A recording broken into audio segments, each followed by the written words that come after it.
petals off and one by one put them in the, but what we'll do is we'll just go around to those who want to say something about Craig, and then we'll go over and put the rose petals in, okay? So you don't have to be in the sun. But I do want to tell you kind of what these roses mean and tell you a little bit about Craig.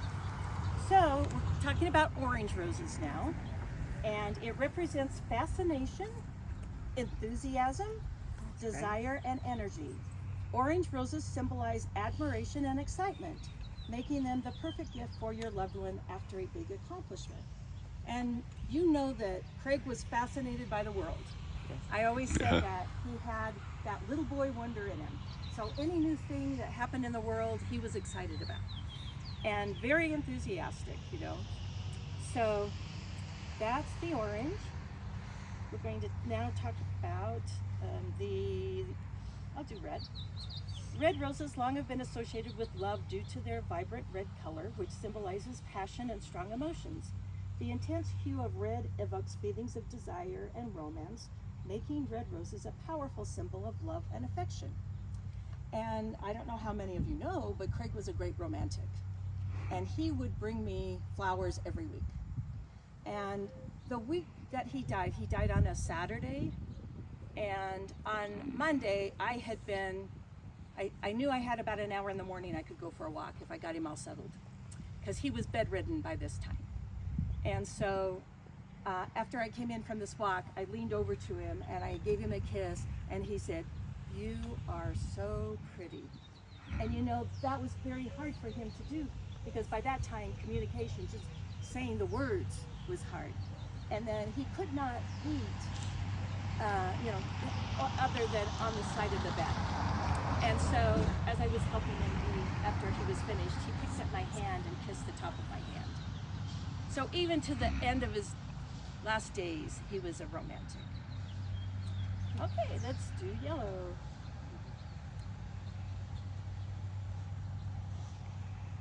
So I bet all of you know what yellow represents. What does yellow represent? Texas. Friendship. Friendship. That's right. Texas. And Texas is big on friendship. So, a yellow rose of Texas. Yellow roses symbolize friendship and joy. They are also used to represent those feelings that are associated with friendship, such as warmth, delight, gladness, caring, and affection. These blooms were once used to communicate jealousy, though. I don't know if you know that. But as you can see here, Craig had a lot of friends. He enjoyed keeping up with his friends, and friends were really important to him. So, would anybody else like to say anything about Craig? The other day, I drove by the canal that ran behind our house. Remember that?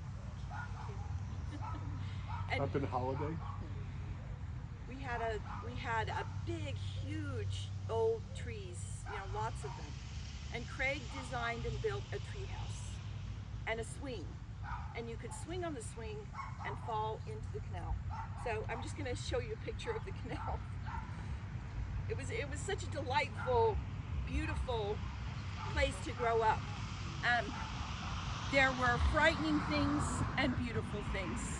And I think that's pretty. And that picture that is on the tombstone, the headstone, was taken in the backyard of the Burton. Yeah. The backyard was just this incredible. That was a beautiful There was place. like 3 acres or 2 acres. It Right was in the woods in Holiday. Cool. such a beautiful thing, and Craig was a beautiful thing that came out of very difficult things. You know the canal. Yes. And roses, these thorns, but they're beautiful, and that kind of describes our lives.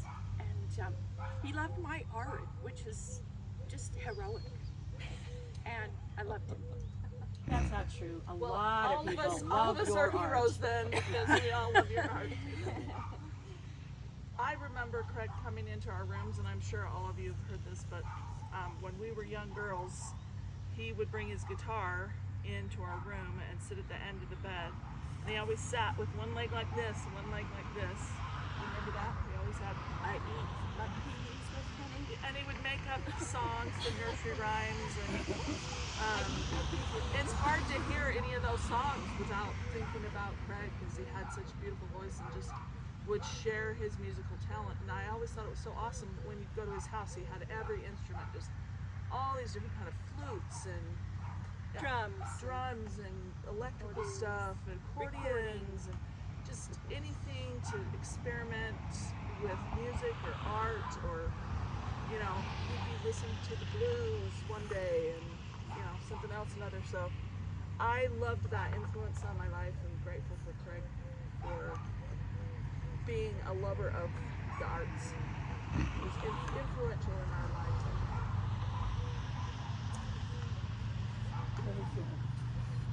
Always had the best toys. The little boy wonder had to have his toys. But the thing that I found about him that I loved was that he found joy in very simple things.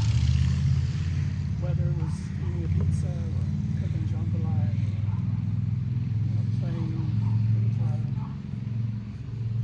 Almost every time he would start something, he would have this amazing smile on his face. And the smile is still there at the end.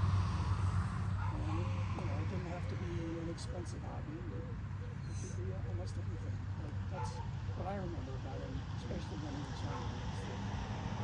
Because he helped teach you guitar, right? He just was very patient with people. Which in these later years, not so much maybe for some.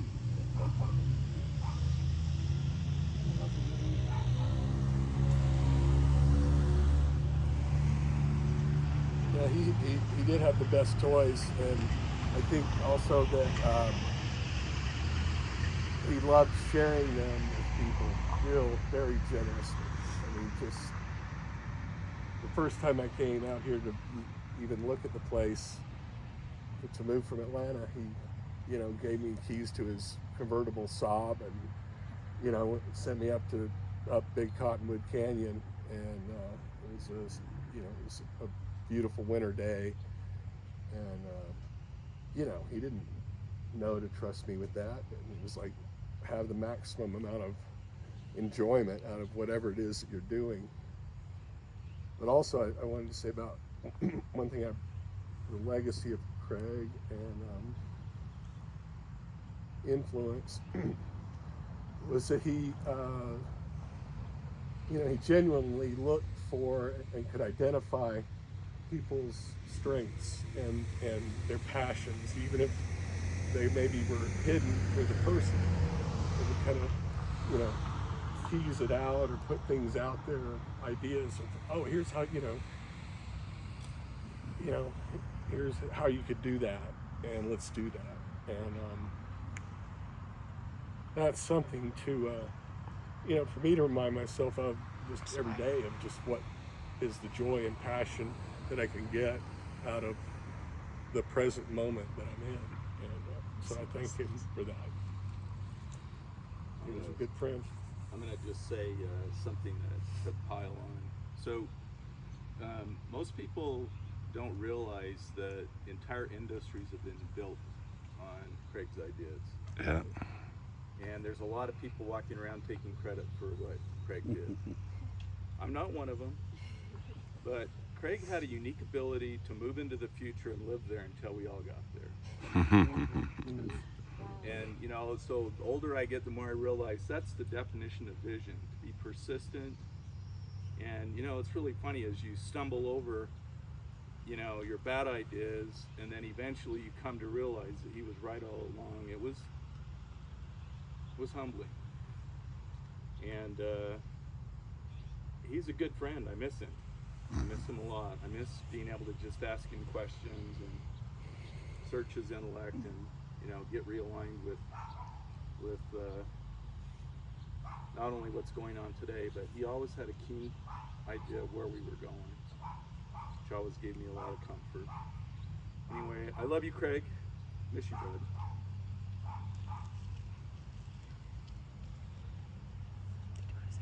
I could say ditto to everything. said so far, and I really, really enjoyed the comments at his funeral that gave me better insights as to why I got this and other gifts from Craig. He was a giver. He was he was a good listener, so he could hear what you were saying you had an interest in, and then Amazon would deliver that to you. I remember the email he sent me one day talking about the business model of Amazon and how they kick butt internationally, and he said Novell could have done this. That's what he wanted. Yeah. And so he, like you said, he lived in the future, and it was, at one level, professionally, it was hard to keep up because I was trying to translate his words into common people speak and communication and press releases. But I really did believe that he was gifted that way.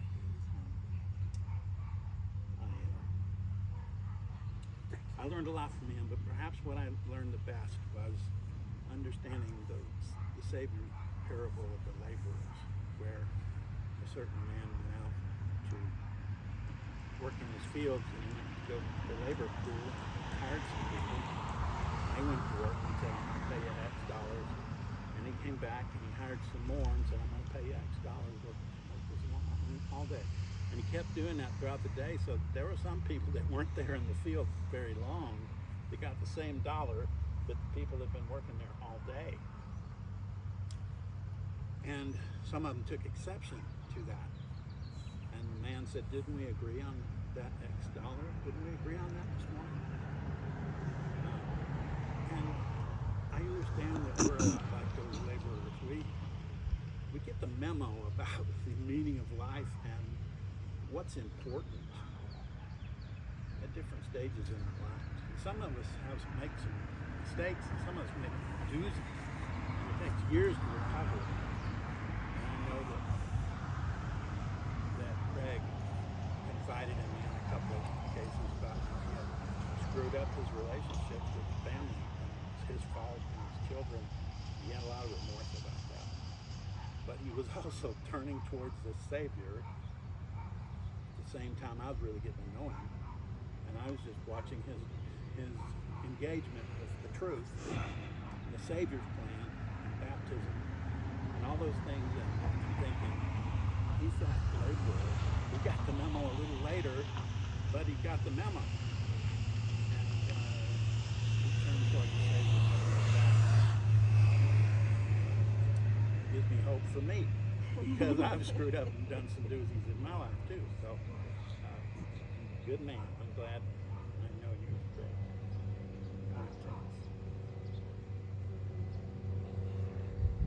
I remember the first time I really interacted with Craig. It was the early days of Novell, and we were in what used to be the Steve Ogden carpet showroom. I remember one day a lady walked in with sunglasses on and a kerchief and looked around and said, what happened to all the carpet? But I was working late there one night in a carol, and I heard this beautiful music seeping out from somewhere, and it was George Winston's album December.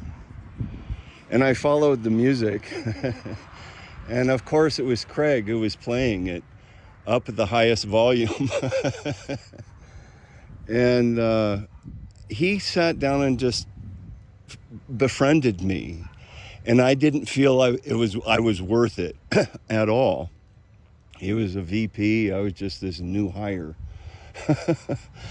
But he kept that friendship going the whole time I knew him. And it always shocked me every time that he wanted to do a friendly thing with me, but he was the epitome of a friend.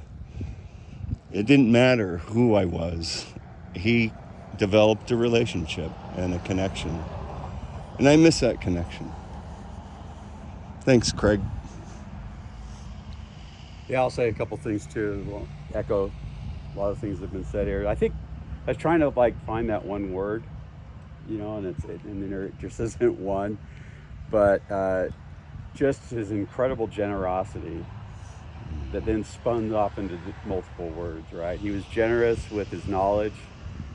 I mean, like Steve, I was just a $20K a year punk right out of BYU, whatever. working stuff, and I still remember there was like these seminal moments in my career where he was my mentor. You know, and I was like messing around some database for the marketing group or something at like 11 o'clock at night, and he pulls me into his office and he shows me some spreadsheet, probably something he wasn't supposed to show me, you know, of the company financials.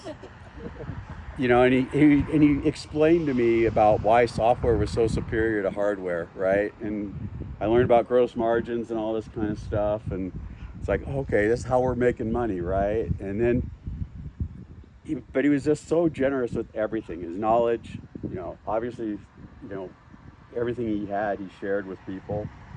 I remember one time somebody at Novell stole my CD player. It's a Sony CD player, right? It was $100, which in 1987 was a lot of money, right?